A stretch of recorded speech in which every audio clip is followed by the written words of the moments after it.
that we need. One standard package of Jello, this is equal to 85 grams. 1.5 cups of mini marshmallows, and this is equal to 85 grams as well.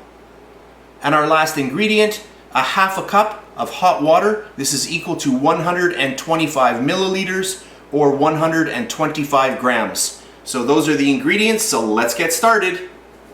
So for our first step, I'm going to grab all of our hot water, get that right into a large mixing cup, and then to that I'm going to add in all of my Jello powder.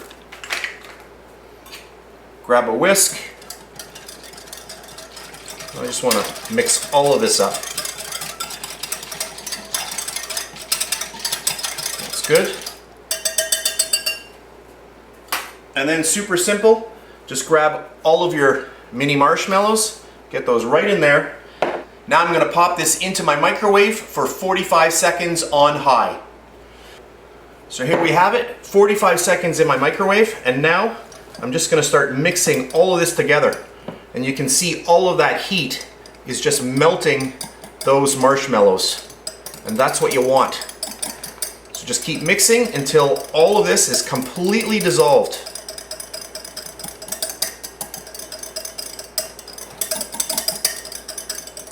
You can see how quickly this happens. And that's perfect. And now we're going to fill our pan. For today's recipe, I'm using an 8-inch by 8-inch pan. I'm going to grab a little bit of vegetable cooking spray, and I just want to get a little bit down. I'm going to grab a little silicone brush, and I just want to get all of this all the way around and a little bit up on the sides, and that's going to help us get our Jello out later on. So I just want to get all of that around, and that's perfect. You don't want to have too much. That's good. And then just before we pour it in, you want to just give it a little bit of a stir. Make sure that everything is well combined. And now we're just going to pour that right in.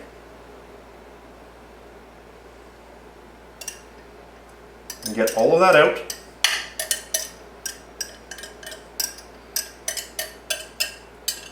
I'm going to switch over to a spatula. I want to get all of that out. And that's perfect, just like that. So that's it for this really simple recipe. At this point, we need to chill this down, so I'm going to pop it into my fridge until it's completely cool and firm. So this is about 2 hours later. This is completely cool now, and we're ready to unmold it. So I'm going to grab a little spatula, and I just want to go around the sides so that this has a clean break when we start rolling it.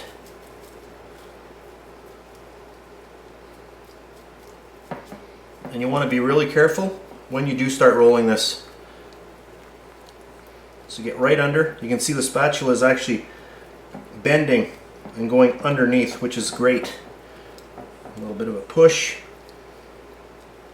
Perfect. So I've got a cutting board ready to go. When we pull this out, I'm going to want to put this directly on my cutting board. So I'm going to get underneath and just get your hands in there and keep it nice and even. You don't want it cracking. So just like that, and then push it down, and then just start rolling it very, very slowly. You can see how nicely this comes out. And there we have it. Look at this. Look at that really nice color. So I'm going to get it over here onto our cutting board. Get rid of this.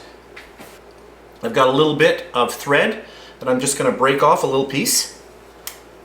And this is basically the same technique you've seen your grandmother use 50 years ago when she was cutting a cake in half. So you want to get your thread on the bottom, just lift this up, get the thread underneath to the spot where you want to cut it, and then just take your thread, lift it over the other side, and then you just want to get it together, and now just pull. And magically, I'm going to use a little knife, or bring in a plate. Check this out. Look at that. Isn't that nice? Wow. You could take a knife and cut it, but what's going to happen is you're going to really kind of depress it and flatten it out, and you don't want that. So I'll do it again. Just get your thread underneath to the size you want. Grab one end, bring it over, just do a crisscross, and then just give it a little pull. Perfect. Get my knife underneath. Look at that. So I'm going to do one more and then I'm going to zoom in.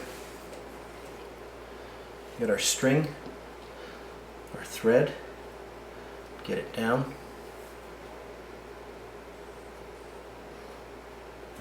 Crisscross. And give it a little pull. Let's get our knife. Wow, look at the contrasting colors, and this smells really good. So let me zoom in now. These Jello roll-ups look amazing. Look at that really nice detail. And I know what you're saying. You're saying you're still not zoomed in enough, so you know what we're gonna do? We're gonna zoom in once more, because I really want to show you how nice this looks.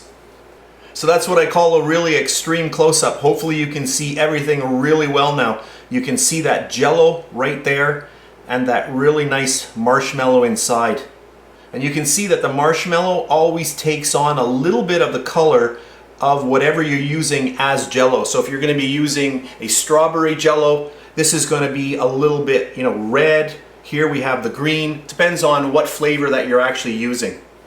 So I'm just going to zoom out again. I want to cut one more piece from the roll and then we're going to try it out. So I've zoomed in because I wanted to show you the cutting process a little closer.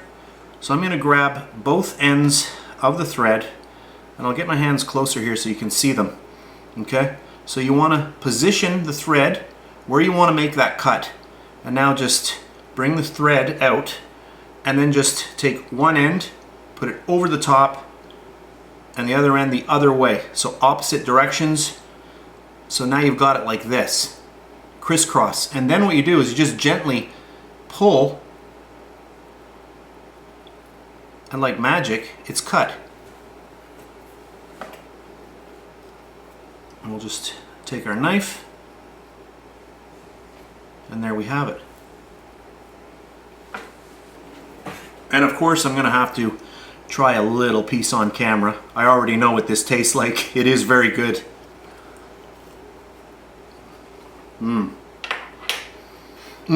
That's really good.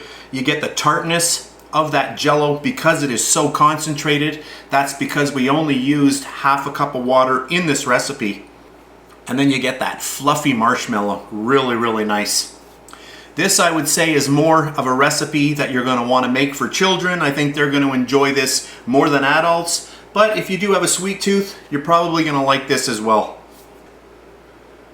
So to end off my video, I thought I would bring these back in and just give you an overall shot of what we made today. These are really fun. If you're going to try this recipe and you do have children, make sure that you have them in the kitchen with you. It just makes everything that much more magical. So that's it for today's video. If you enjoyed it, please give me a thumbs up, subscribe if you wish. I really do appreciate that. And if you're on Facebook, please head over to facebook.com/bakelikeapro and please share my recipe on your page. I would really appreciate that. That's it for today, and I'll see you next time.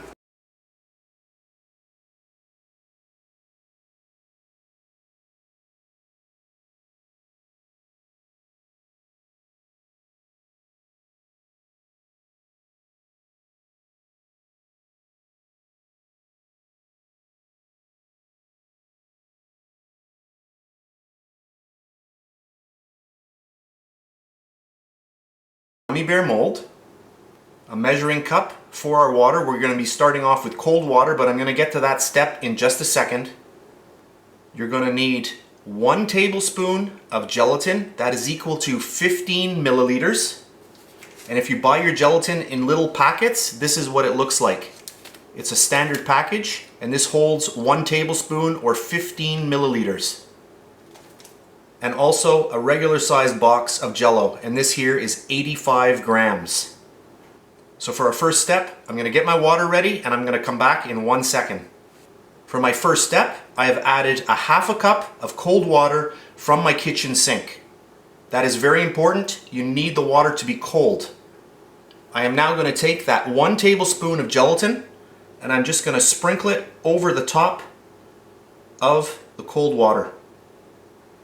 And I'm going to let this sit here for about 5 minutes because I want this to completely dissolve in that cold water. You can already see that it's dissolving quite quickly. So I'm just going to let that go for a few more minutes and then I'll come back.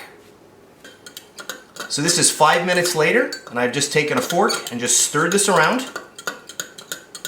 Everything is nicely dissolved, and now I'm going to take my last little bit of water, a 1/4 cup, and dump that right in.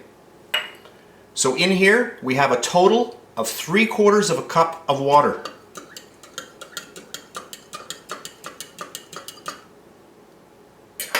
I am now going to take this, put this into the microwave, and just microwave it for about a minute until it's hot. So that was 1 minute on high, and you can see now that it's much clearer. That's because heat has been introduced into the gelatin and water, and now we are ready to add in our actual Jell-O mixture. So I've opened up our little box of Jell-O, and now I'm going to get that right in there. And because the liquid is hot, all of the Jell-O mixture is going to really just dissolve that much easier in there. Oh, that smells good too. And I am using a cherry today. I'm just going to mix this around. So you don't have to worry about the exact temperature that you heat this to in your microwave. Just make sure that it's hot. It does not have to be boiling, just hot. And that will help all of the, the actual package contents mix up in there really well. And that's good. And now we are ready to fill our mold.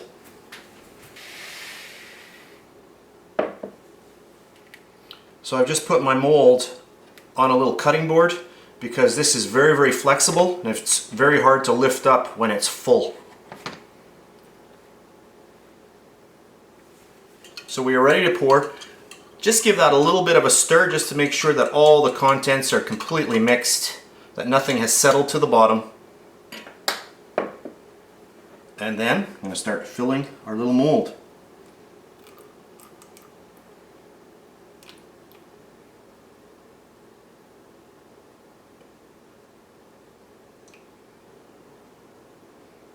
And that looks good, just like that. Okay, I'm just cleaning this up. And now we are ready to pop this into the fridge. So you want to put this in the fridge, not the freezer, just into your fridge, and just let this chill down for about 4 hours. And you're going to have really, really nice gummy bears. So I'm going to pop this into my fridge, and I'll come back much later on and I'm going to show you the final product. And they are really fun, and they are full of flavor. A few hours later, once your Jell-O has completely set, you can just peel out your little gummy bears. And that's what's so nice about the silicone, is that you can get right in there and just peel them right out. So I'll continue doing this and I'll be back in a second.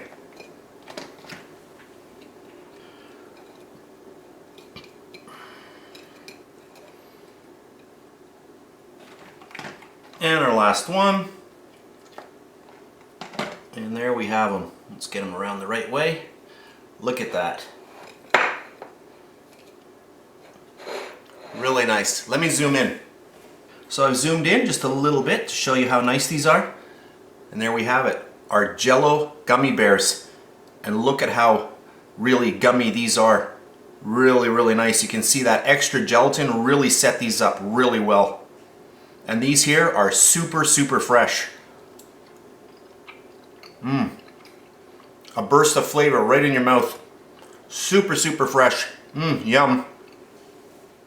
I just zoomed in a little bit more because I think I heard some of you say zoom in a little bit more. I want to see a little bit more detail in those gummy bears. And here we have them. Aren't those cute? Made with Jell-O and gelatin, a little bit of water. There we have them. Really fun, really delicious. That's it for this video. I hope you enjoyed it. If you did, please give me a thumbs up. Subscribe if you wish. I really do appreciate that. And that's it for today. I'll see you next time.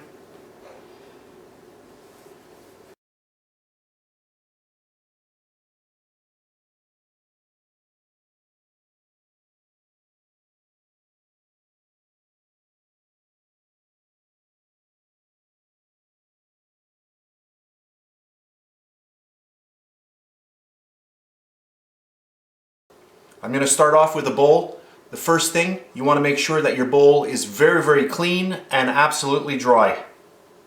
I have 2 egg whites. I'm going to add those to my bowl. And that's 2 large eggs that I used. I'm going to grab my mixer, and also my beaters are nice and clean and dry as well. And I'm going to start mixing these up.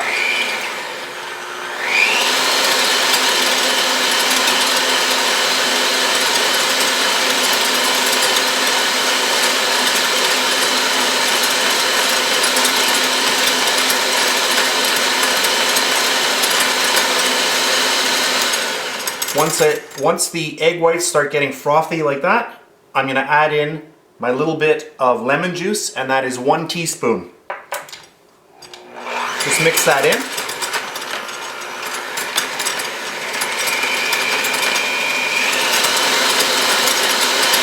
I'm just going to mix this a little bit longer. I want to get a little bit of volume going on.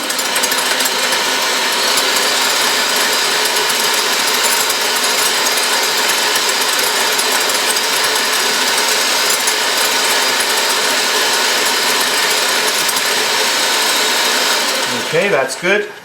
And now I have a 1/2 cup of regular granulated sugar. So I'm going to start my mixer up, and then I'm going to slowly start pouring this in.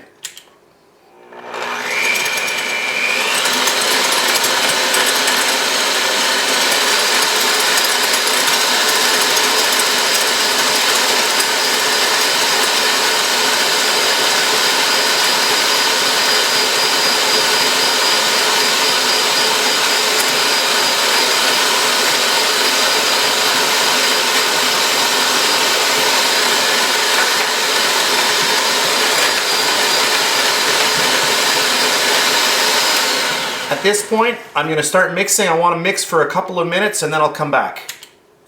And I'm going to use the high speed on my mixer.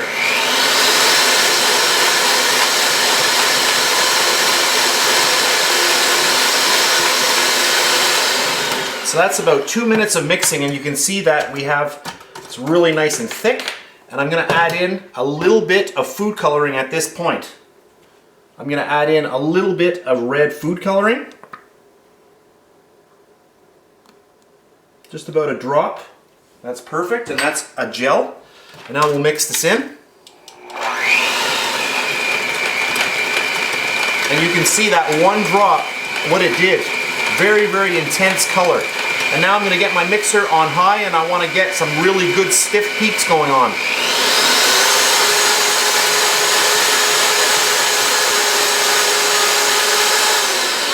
So that's a good 5 minutes of mixing, and you can see a nice stiff mixture going on. I have a piping bag here fitted with a Houten 1A tip. Now I'm going to get all of my mixture into my piping bag, and I'll be back in a second. So my meringue is all ready to go. I have a baking sheet here with a little piece of parchment paper. I also have my oven set to 200 degrees Fahrenheit. So to make these, we're just going to start at the top, give a little bit of a squish, go up, come down, and the same thing on the other side, just like that. I'll do another one.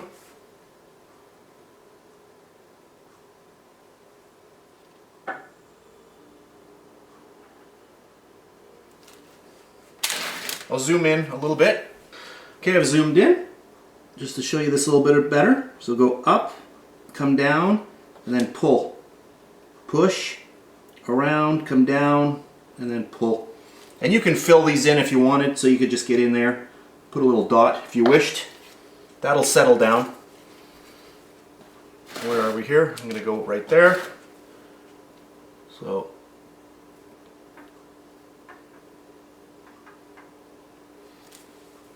So you have the general idea. So I'm going to finish off all of these. I'll come back in a second. Alright, that looks pretty good. I've got a little bit left here, which I'm not going to use. I could probably get one more out of that. So there we have it. So I'm going to pop this into my 200-degree Fahrenheit oven. I'm going to let these actually dry out for 1 hour. Then I'm going to turn my oven off and just open the oven door and then just let the oven completely cool. And by that time, these should be completely dried out. We're not actually trying to bake these, we're drying them out. So into my oven, and I'll come back later and show you the final product. So this is quite a few hours later. I left my meringue cookies in the oven for 1 hour. Then I turned the oven off, opened the oven, and let them sit there until the oven cooled right off. So at this point, let's zoom in on a couple of them and check them out. Just to finish off our video today, I just thought I would show you one of these a little bit closer up. And we'll just break into it and I'll show you how nice this is inside. Look at this. Oh, this here just melts in your mouth. It's like cotton candy. Really, really good. And that little bit of lemon juice that we used makes this cookie really, really stand out. You get a really nice tang to it. So a really, really fun one today. I hope you enjoyed it. If you did, please give me a thumbs up. Subscribe if you wish. I really do appreciate that. That's it, and I'll see you next time. Very yummy.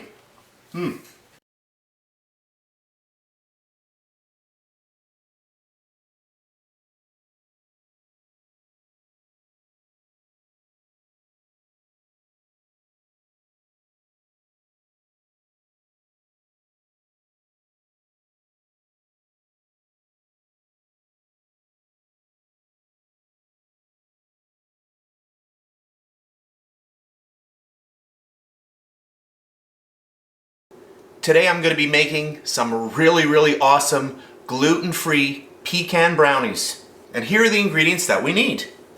1.5 cups of chocolate chips. I'm using semi-sweet chocolate chips in this recipe. 1/2 cup of unsalted butter.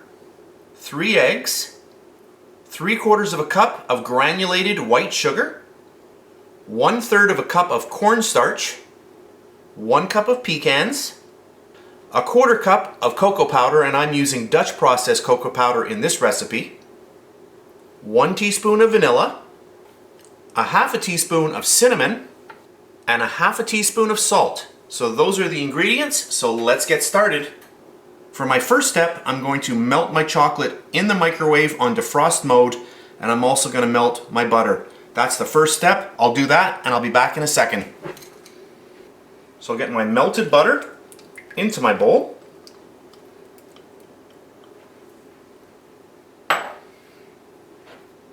And then our melted chocolate chips.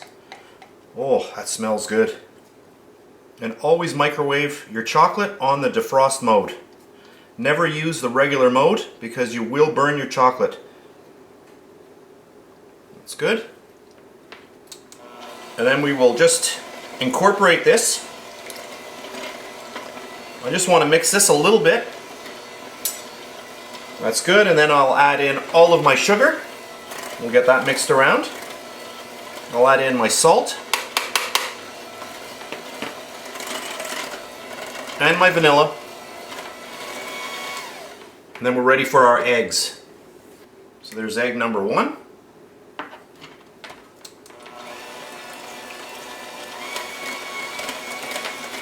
Egg number 2.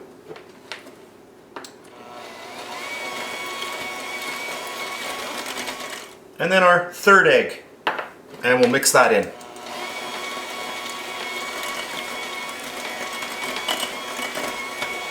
Okay, that's good. You can see how rich and chocolatey this is, but we're going to add in even more chocolate with our cocoa powder.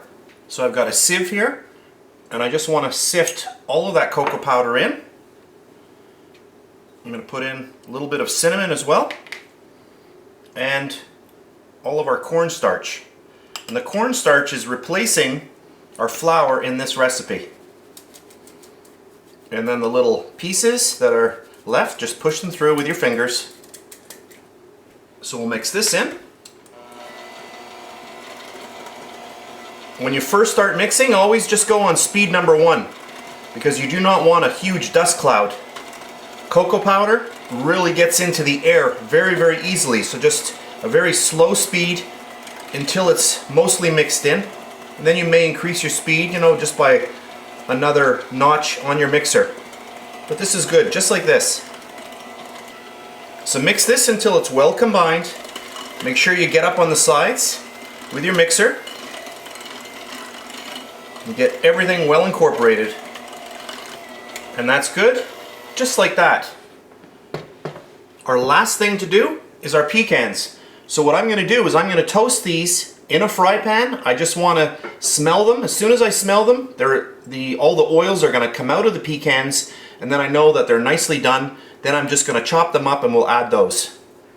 Okay, so I have toasted up my beautiful pecans, and I've just given them a rough chop, and I'll get those right in there. Perfect.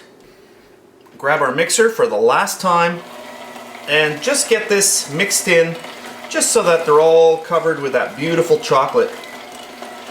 I hope the camera is picking up how rich this is. This is super, super, super rich. And that's good, just like that. I have greased my pan and also lightly floured it.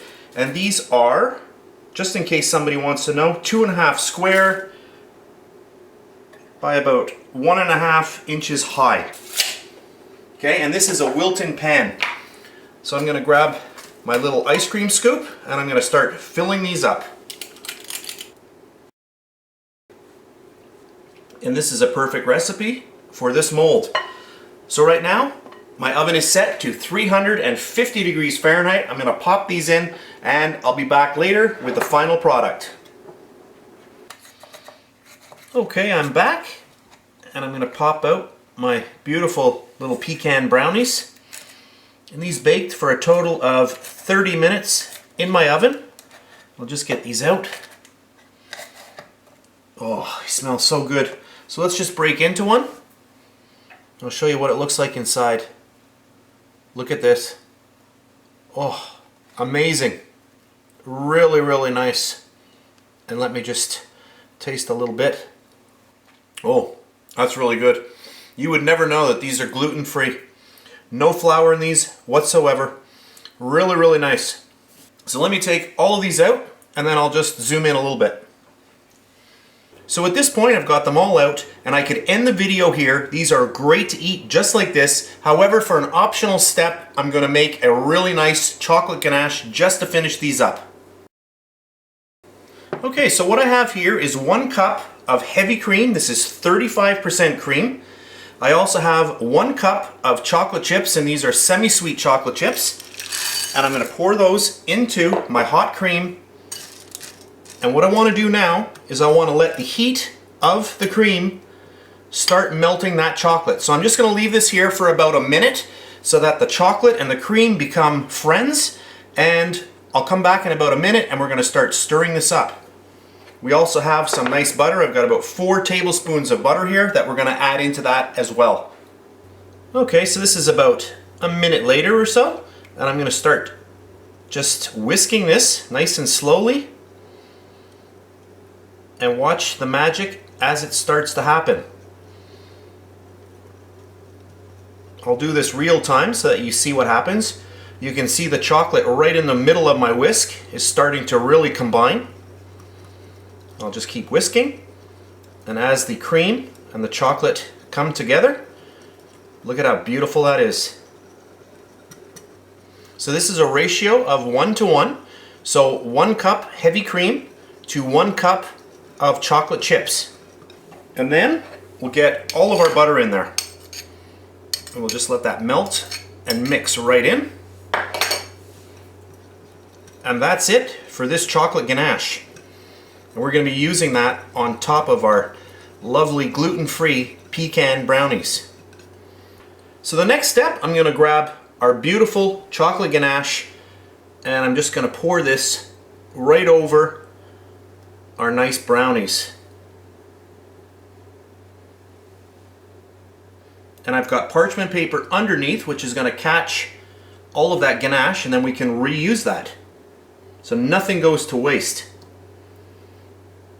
So if you want a little bit, pour a little bit. If you want a lot, if you want a little bit of the brownie to show through, you don't have to completely cover it. Now I'm going to let these dry, but I'm going to do something a little bit more over the top. I'm going to pop this into the fridge and then I'm going to whip it, and I'm going to turn this into a whipped ganache, and then we're going to pipe out a beautiful rosette on the top of these. So this is about an hour later and my chocolate has nicely set up, and what I have here is the same chocolate that we used to pour over our brownies. All I did was I whipped it up with my mixer. So I just got my mixer in there, put it on high speed and just whipped some air into here, and you can see the color, you know, a big color difference just because of the air that's incorporated in here. So now what I'm going to do, I'm going to pop that into a piping bag and then we're just going to finish these off. So I've got it loaded up and I'll just do a very simple rosette on here.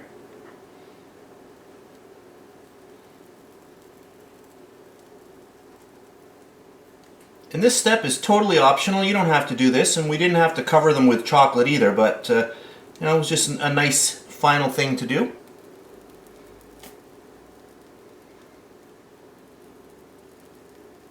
And our last one.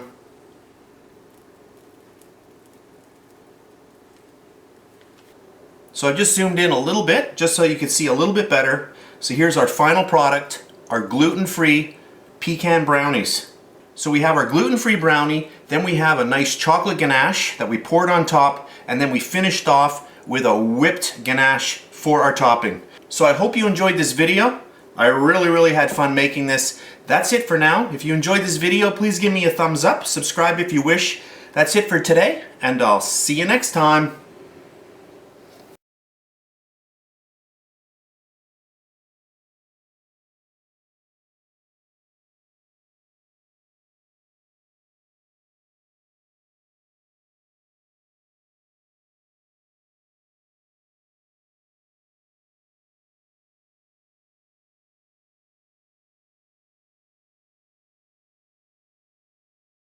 Making something really fun for children, and these are my frozen yogurt dots.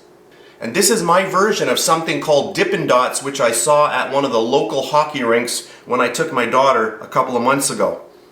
So this one here is really simple. You just need a little bit of your favorite yogurt, and what I've done is I've strained the yogurt so that none of the little pieces of fruit are in it, because I do want it to pass through my piping bag really easily. So strain your yogurt if it has any little pieces of fruit. That's number one. So this is a really simple one today. You need a little bit of your favorite yogurt, a piping bag, a small tray, and a little bit of parchment paper or waxed paper. If you don't have a lot of space in your freezer, I suggest taking a small cutting board and cutting out a little piece of parchment paper or wax paper, and that will do the trick as well. I just thought I would show you how I put this together. This is called the Houten twist. I take the first little piece, pop that into the bottom of my piping bag. Then I grab this little piece. This screws on. If you're not using the piping bag and it's filled with frosting, you can take this little cap and just, you know, twist that on there, and it really keeps everything nice in there. We're going to be using a little tip, and I am using the number 10 today. So I'm going to get that on there.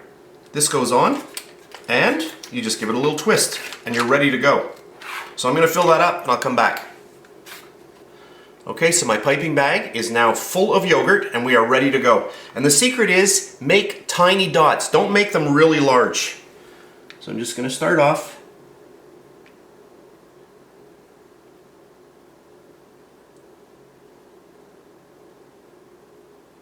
So you just make a whole bunch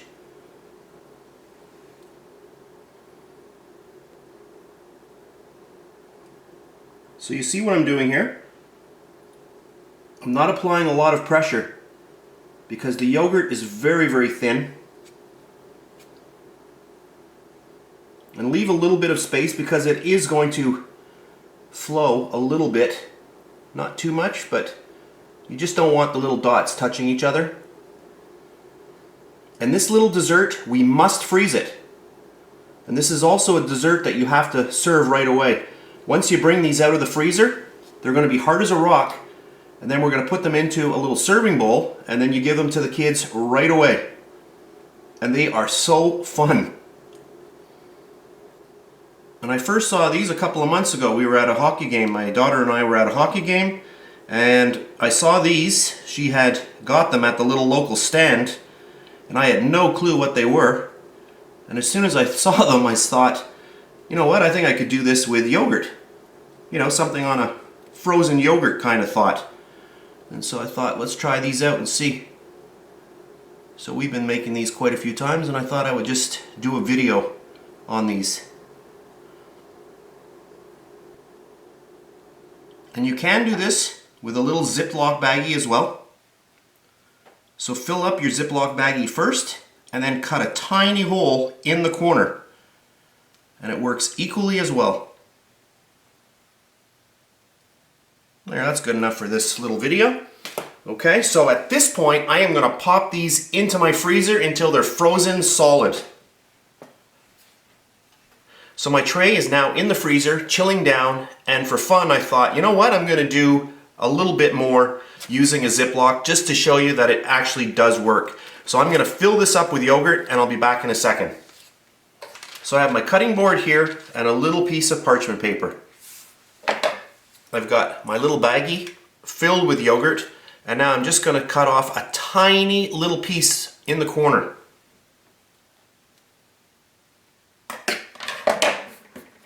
Okay, make sure the top is well sealed, and then just gently get it down into the corner. Squeeze it down, and we are ready to go.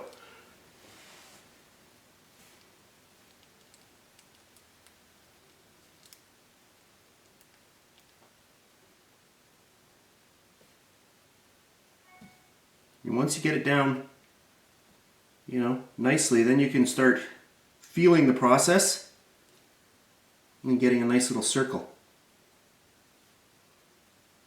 But you can see it works just as well with a Ziploc baggie.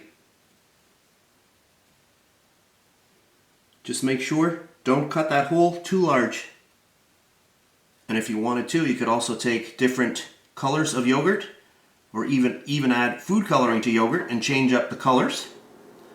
And then you can have different colors in the bowls, which would be a very cool idea as well. Perfect. See, it doesn't use up a lot at all. So now I'll pop these into the freezer, and I'm going to let these go. I don't remember exactly how long. It could be about 2 hours, could be an hour. Whenever they're ready, I'll come back. I'll let you know. So this is about 1 hour later, and all my little dots are nice and frozen. I did put my little serving dish in the freezer for about 15 minutes just to chill the glass. And I'll just show you what these look like now, or how they react. You can see that they're all solid. And what you want to do now is you just want to lift them and get them right into your serving dish. So what you can do is you can put all these into the serving dishes and then pop them right back into the freezer. They have to go back into the freezer. But kids really, really love these. And you have to work quickly, because as these start to come up to room temperature, they're just going to turn to mush. But if you serve them cold, they are really, really fun. So there's our first little bit. So I'm going to pop these into the freezer, and then I'm going to go get my large tray, and we're going to add to this. Okay, here are our next ones. This is the first tray that we made, and this just came out of the freezer, and you can see how frozen these are. And you just want to get those into your serving dish. So you really do have to work rather quickly with these. They are small, so they will melt or come up to temperature quite quickly. And you can just keep reusing this paper over and over again. So there's no need to use new paper each time you do this. And you see, using the little spatula that I'm using here, you can see how easy this is to get these up. Look at that. Oh, and they smell good too. I can smell the yogurt. Okay, let's flip it around. So you've got a couple of minutes to do this, but you do not want to waste time. And look at that. Doesn't that look nice? So I'm just going to pop this into the freezer for about 5 minutes, and then I'm going to come back and we're going to zoom in on this. I just want to show you them really close up. Okay, so I'm back and these are still nicely frozen, and I just wanted to show you what they look like. So isn't that amazing what you can do with a little bit of yogurt and a little bit of time and your freezer? Look at these. I'll see if I can break one down with another spoon. I'll just take one here and I'll just show you how nice these are. Can't really break them, they're pretty hard still, but you can see, you know, hopefully the spoons and me moving them around, you can see how hard they are. They're about the size also of a chocolate chip. Nice little crunch, and kind of like frozen yogurt. That's exactly what it is. Really, really good. There we have it. So I hope you enjoyed this video. Really, really fun to try out. I hope you try this with your kids. Super, super fun. That's it for today, and I'll see you next time.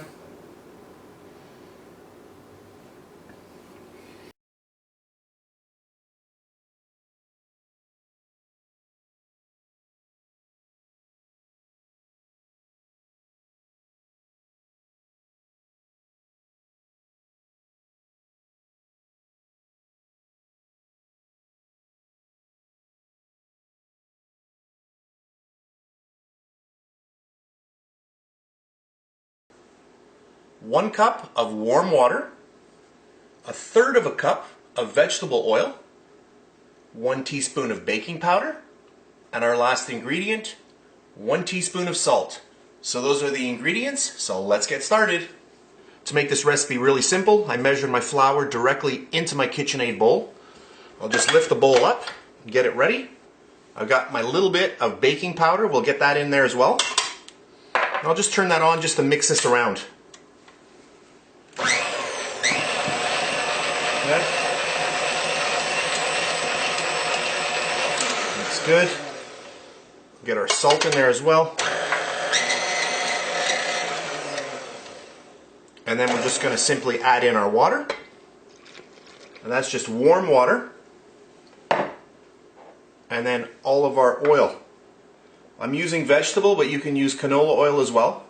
Or you could do a little bit of canola and olive oil if you wished. Whatever you like. And then I'm simply going to start the machine, and we're just going to let this start mixing. So I'm going to let this go. I'll come back when it starts forming a ball. Okay, I thought it would come back before it's actually turned into a ball. You can see that happening now. So we'll let that go for a little bit longer, and then I'll come back again. So this is about a minute later, and we can see that our dough has now formed a ball. And what I want to do at this point, I'm just going to leave my mixer on a low speed, number 1, and I'm just going to let this go for about 3 minutes. I want to get this all really nicely mixed together, kneaded well. So this is about 3 minutes later. My dough is really well kneaded now. I'm going to shut this off. I'm going to remove it. I'll come back in 1 second. And then to remove it, I just grab my hands. I find this the simplest way, and just kind of grab around the dough hook and pull it off, and there we have it. And your dough's going to be a little bit sticky, but that's okay. And just get it all out and just pull it out and put it onto your work surface. And there we have it, pretty clean. And then what I'm going to do, add a little bit of flour down.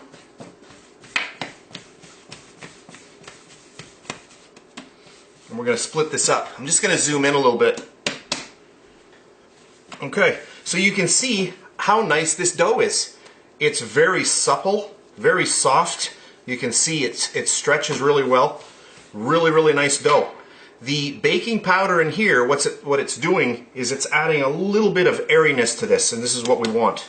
We don't want to have this dough too stiff. You can see though how nice this is. When you can see it's very, very pliable. Can you see that? Very nice dough. And then what we're going to do, I'm going to grab a bench scraper, and I'll just cut that in two. And then we'll cut that one again. Okay. And we're just going to cut these into the size that you want. I'll keep going at this, and I'll be back in a second. So basically what you want to do is you want to just keep dividing up your balls. So I guess we'll go with 16.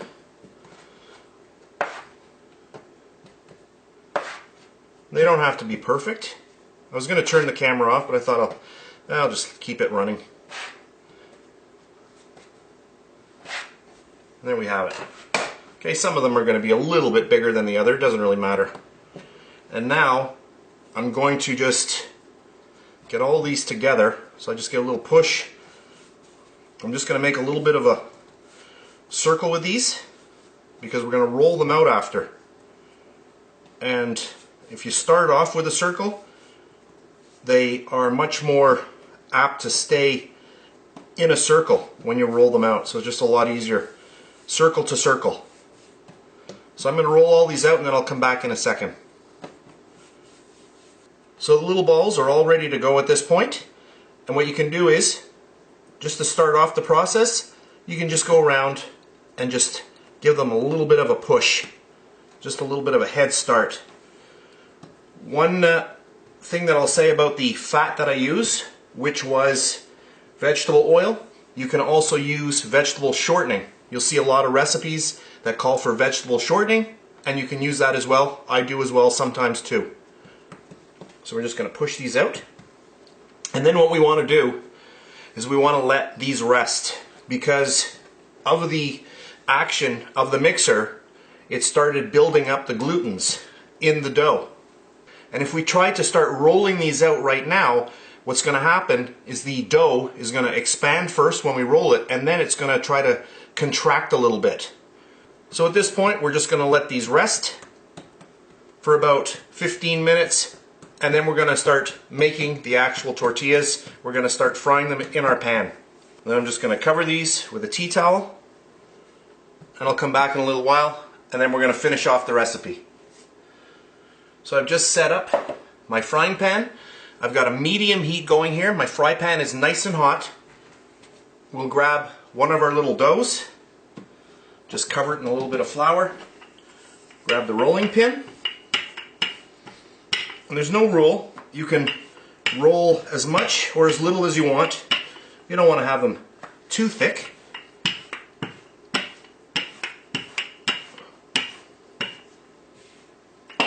And you can see how nice this dough is. Really nice. So there we have it, and then I'm just going to take it and put it right on there. Just like that. Just let that go. So we're going to want to do this about 1 minute on the first side, then we're going to flip it for about 30 seconds and then we'll take it off.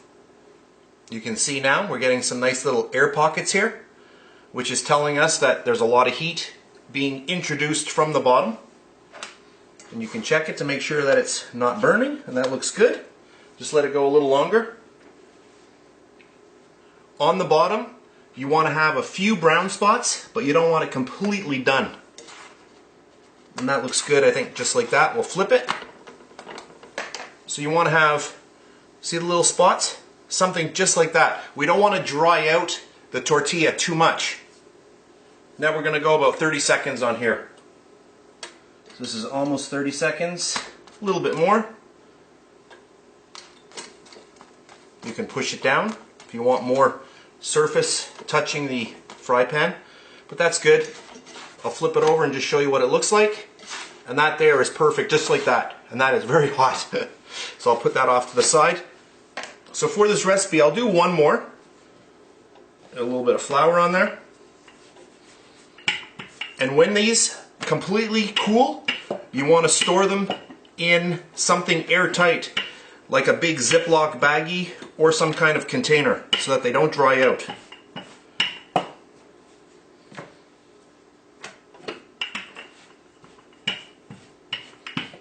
It's good. And then right onto our fry pan. And we'll let that go for about a minute. So there we have about a minute. I'm just going to check. A little bit longer. So that was a few more seconds. And we'll just flip it over. You can see all the nice little brown spots. And now we'll let that go for about 30 seconds. So I've got a number left to do. So I will do all of them. They're all over on the side here. I'm going to do all of those, and then I'll come back and I will show you all of them done. So this is about 6 inches in diameter. If you want something a little bit bigger, then you're only going to do 12 dough balls. We'll check that. And that looks good just like that, and we'll take that off. So I'm going to do the rest of those, and then I'll come back. So this is about 15 minutes later, and I have done all of my really nice flour tortillas. If you want to make these a little bit larger, only make 12 dough balls out of the recipe. You can see how nice these are on both sides. Nice and pliable. Keep them in a airtight bag or container for about 2 days maximum. So that's it for this really fast video. I hope you enjoyed it. If you did, please give me a thumbs up, subscribe if you wish. I really do appreciate that. That's it, and I'll see you next time.